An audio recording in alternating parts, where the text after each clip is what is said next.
What's cracking, y'all? You are now watching Boo TV. Appreciate you for stopping in. Like, comment, subscribe, hit the bell, stay notified, and let's get into the topic for today. What's cracking, y'all? Back with some more Kobe Bean Bryant content. This one from BTM, Basketball Time Machine.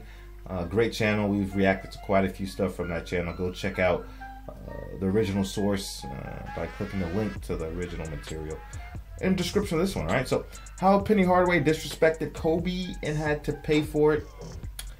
If I had to take a guess what they're going to talk about, I would have to assume it's when Kobe Bryant was a young pup. Not even in the NBA yet, of course. And I don't know, he got like locker room access or something to an Orlando Magic game. And Penny was one of his favorite players. And he wanted Penny Hardaway's autograph. But Penny Hardaway kind of like did this to Kobe. Like, Kobe didn't get the autograph from Penny. I don't know if Shaq saw it actually happen and went to embrace Kobe, or coincidentally, Shaq embraced Kobe shortly thereafter and got Shaq's autograph. I think he got Shaq's autograph. Don't quote me on that. But, you know, like I said, Penny's one of his favorite players. That would be my guess. And you know how Kobe is. Do you do something like that? He's like, I'm going to rip. When I see you, I'm going to rip your neck off. When I get my opportunity, I'm going to rip your neck off. That was Kobe. Now, Penny, I'm going to make this short. You can go check out my Penny Hardaway content. But Penny was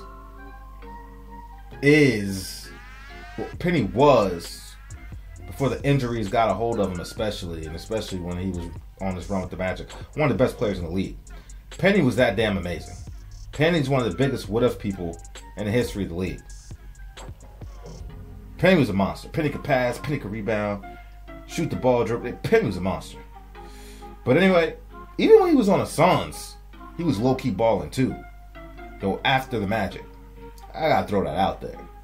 But let's get into it. Together for sure. There was some jealousy there because I felt like that should have been me and Shaq.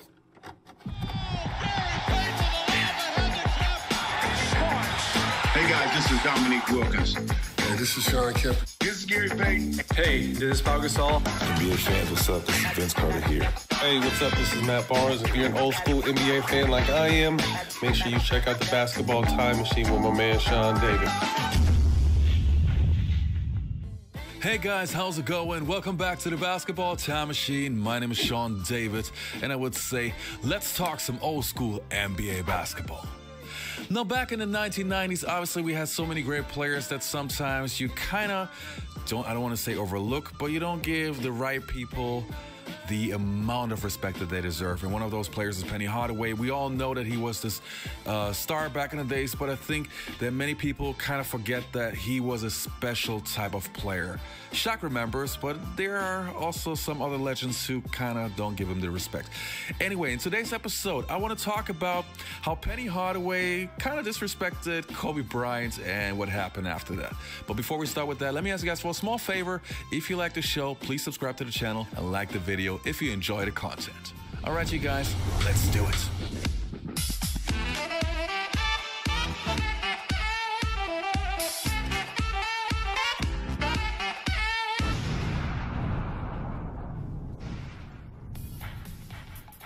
Now, the crazy thing is, because of the great rivalries that we had back in the 1990s, sometimes you don't realize that there were also some players who had their thing going on. And it was Kobe and it was Penny Hardaway. And when you really think about it, wow, those great, incredible players with those unique skill sets, that they actually had something going on. Interesting. But let's rewind it back. Let's take a look at the story. Penny wasn't as good as Kobe. Like, let's be honest. Penny was not going to be a top three player. Got injured. Penny had knees. Oh, you sure about that? You say Penny could have been a top three player of all time because that's what Kobe is. Yes. If he didn't get injured, yes. Oh, hold on. Penny came in like that. Penny was a dog. Hold on. Penny came in like that. It took Kobe maybe 2.5 years to get to that level. Penny came in, he was already like that. Yeah. First year he came in, we went to the finals. Penny was cold, and that's why I always tell people, he was Kobe before Kobe. People give me flack like that, you know, say... Kobe signed his contract at 17, played his first game at 18. However, Kobe wasn't getting the minutes for reasons, coaching, atmosphere of the league back then, and they already had an all-star in Eddie Jones. But Kobe was busting their ass in practice. But when you look at Kobe Bryant's productivity on a minute basis, he was a pretty damn good performer even his rookie year and the minutes he was given, even his first 2 years especially. But anywho, not taking nothing away from Penny, Shaq ain't lying. Penny was that dude. Penny was that dude. He couldn't have turned out, but if he wouldn't have got injured, he definitely be up there. Definitely. Hey, Penny was a cold cat. I can share one story about Penny. I wouldn't go as far as saying top 2, top 3, top 5 all time. I wouldn't go that far. You know, because you could say the same thing about Grant Hill. I think Grant Hill was better than Penny. If Grant Hill didn't get injured, I think Grant Hill would have had a better career than Penny Hardaway. And Kobe. So I played against Kobe's father in Italy. Okay. And that's when I first met him. He was about 10 years old. And I didn't see him from that year that I played in Italy. I didn't see him again until he was a junior in high school. Wow. His father brought him to that's the year we were in the finals against Houston. And his father brought Kobe, Jelly Bean brought Kobe to the game. And now I'm looking at him, he's 6'6", same height as me. And he's telling me, man, you know, I'm thinking about coming coming straight into the NBA out of the 11th grade. Yeah. Wow. And so I hadn't seen him, you know, followed him or whatever, but I'm like, man, this dude crazy. talking about he's going to jump to the NBA in the 11th grade. I remember now he looked up to Penny. Yeah. Shaq was really nice to me, actually. When I met him. I was like 15 years old. He was really, really nice to me. Penny, not so much. Penny, not so much. I kind of carried that with me. What most people don't know is our story goes back when I met you in Orlando. In Orlando. Right. You guys were playing the Pacers in the playoffs in '94. And I came to a game, and, you know, Penny back then was my role model. And, you know, I looked up to him quite a bit. I asked to take a picture with him. He kind of brushed me off. I met Kobe when Kobe was in high school, and I didn't know who he was. It was a picture, not an autograph. See? Even my details are fuzzy. My bad. Obviously, I'm the man in the NBA. I got the little Penny commercials. I got my signature shoe. I'm on top of the world on first team All-NBA. And he came to me after a Sixers game and asked me what he should do on going to the draft. And, man, I didn't know. I had never known who Kobe was. And I felt so bad afterwards because he asked me, should he go? And I was like, he was like, should I go? And I said, I don't know, young fella. You might need to go ahead and go to college. This is Kobe Bryant. And he was like, well, they're telling me I'm going to be lottery. I said, well, if they're telling you you're going to be lottery, dog, then you should go. I changed that because I didn't know who he was. So the next year, I see his press conference that he's going to college and going to enter the draft.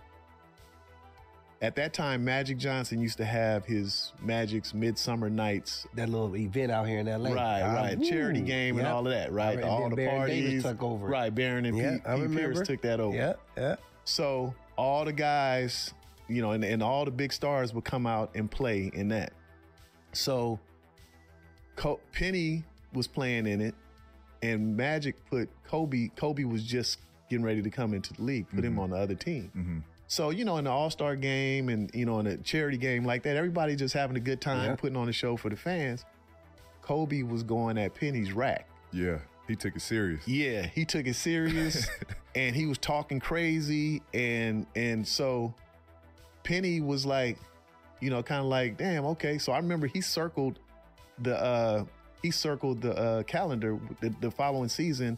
When he came back to training camp, he was like, I can't wait till we play the Lakers. I'm gonna go at that young boy. Yeah. He tried to embarrass me at Magic's thing when we was all trying to take it easy. Yeah. And when we played him, you know, Kobe wasn't playing. So he didn't get a chance to really go at him. But it just was, that was Kobe's mentality, whether we were playing Jordan, you know, anybody else who was supposed to be that guy. He was gonna test you and try to get a piece of you. And a couple years later, he's in the league. He never forgot that conversation. He remembered that day in Philly, and I just didn't take it like he did, obviously. But All he needs is a little something to just get that momentum going on. I'm getting you back. You didn't believe in me. You didn't know me. To shoot. Bryant gets it away before the buzzer and hits. You can see the Magic's game plan right now. They're having Horace Grant double team. Bryant got back ahead of the field and Harper found it. Well, long shots are long. Light of the crowd at the arena. Penny working on Kobe. Knight up. Anderson on Bryant. Don't mess with him. Penny. Anderson is on Bryant. Jumper over him is good. You can't look much past today. Bob, that is just such a great point. You see Kobe pull up and hit the shot, and you start thinking about what might be. And things are so fragile today. You got to take the great Shaq, who blew him off, completely ignored him. Bryant at the other end hits the pull-up three. Well, you know what? What happens, Bob, in that situation? Penny was here, and he knew that when Shaq left, they had no chance to win a championship. And I'm sure his feelings were hurt. And here's Kobe on the move. Foul line jumper. And the Magic might be thinking timeout. They are. You're going to see sort of a half-court effort there by Penny. Chuck Daly did not like that as he saw the wide-open jump shot by, once again, Kobe Bryant. So Lakers trying to make a move here in the third. And Bryant has been hot since the break. The lead is down to 12. Nick Anderson at the other end. Back calling for the ball. Instead, it's Kobe. 10-point game. See what's happened? Other people have gotten involved right now. It hasn't been, let's just run down the floor and drop it into Shaq. Everybody's involved right now. This is when the Lakers really are at their best. They've got a 2-on-1. Bryant's back. It's a 4-point game.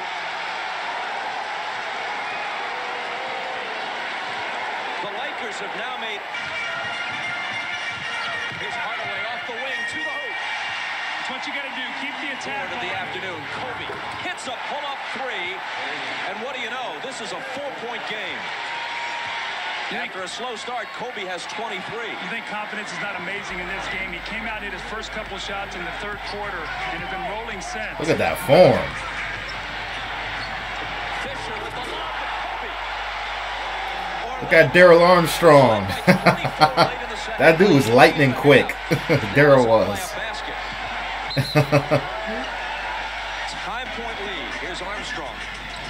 Giving it up to Hardaway. Backing in on Kobe. Fisher comes over, swiping. Quick turnaround. He continues to sizzle. 10 of 11 in this half. Oh, he's oozing talent right now in this second half. We've seen.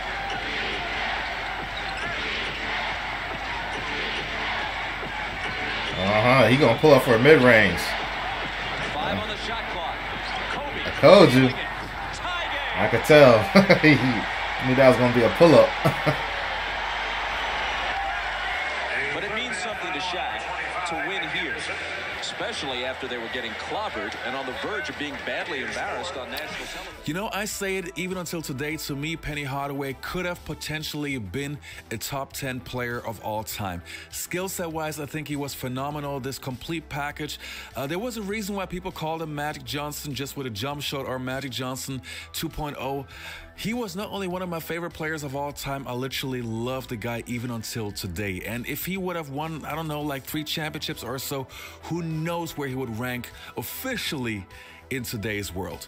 But hey, I just wanted to give respect to Penny and also Kobe. We all know that he's one of the greatest players of all time, and just to know that he idolizing Penny Hardaway was really going at it, I think it's a phenomenal story and was nice to cover it, to do some research and stuff. So hey, I really enjoyed it. Let me know in the comments below, where do you have Penny and Kobe ranking all time? Let me know in the comments below, and I'll see you next time on the Basketball Time Machine. Kobe was cooking. Cooking. Yeah, man. Love to see that old school footage. And like I said, man, once Kobe, when he was getting minutes, he was productive. He just had to get the minutes. He was an all-star his second year as a bench player still for the Los Angeles Lakers. That year, I don't know if it was this year. I don't know. Wait, this had to be. This had to be the 97-98 season. Had to be. It doesn't say. But it had to be. Based on Kobe's profile, the little goatee, the little fro, the shoes. I didn't really pay that much attention to the shoes. I think that was the 97-98 season. Penny Hardaway was still an All-Star. He made the All-Star team in 98. That's it. You know what I should have looked for? I should have looked for Nick Van Exel. So I started thinking it's either the 97-98 season or the 98-99 season.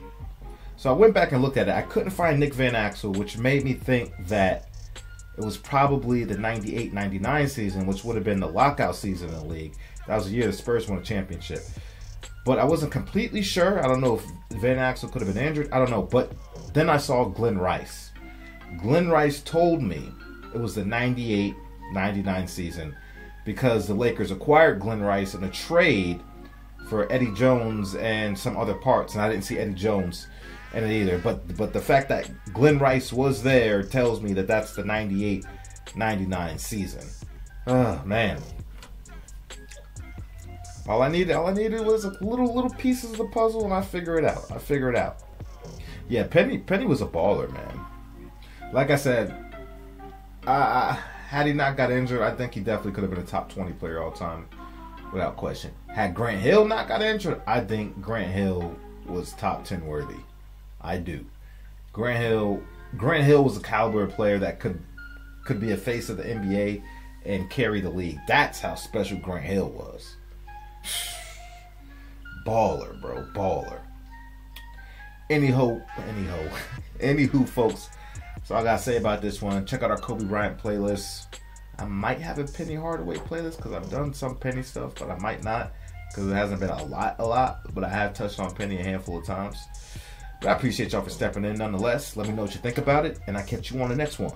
We out, baby.